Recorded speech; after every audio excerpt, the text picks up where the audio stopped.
Kevin Woster is a semi-retired journalist for South Dakota Public Broadcasting. Ever since Kevin was little, he was a hunter and around guns, which continued into his journalism career. What I loved most to write about was the outdoors, hunting and fishing, wildlife and fisheries, environmental stuff. So that was both my love and part of my life to have a gun in my hand. And so it's been part of my life since I was 10. Throughout Kevin's life, he has struggled with anxiety, depression, and panic attacks. Over a year and a half ago, he developed health problems and couldn't read or watch TV without nausea. The doctors couldn't figure out what was happening, and Kevin became agitated. One day, he had a frightening thought. Why am I doing this? I don't want to do this. And that was an unusual thought. And I think my wife, Mary, came back.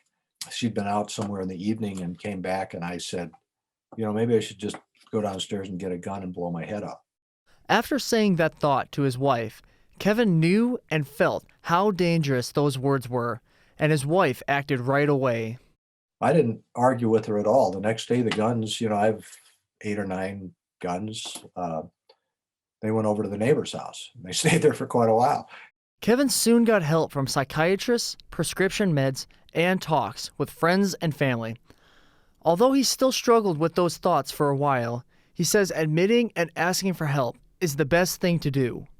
To be able to express that right away, an hour after I felt it, to be able to say it, because saying it, I think, matters. Out loud, say it.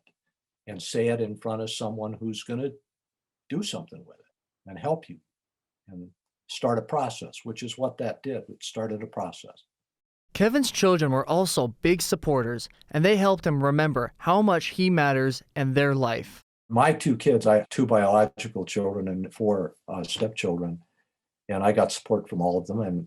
But just to see the kids that I raised, and held right after they were born, as adults drop everything to come be with me, I think is a reminder. Thankfully, Kevin hasn't had those thoughts in months and has a message to anyone who is struggling with similar feelings. You just got to talk about it. We just got to not hide it or not be ashamed of it. Just talk.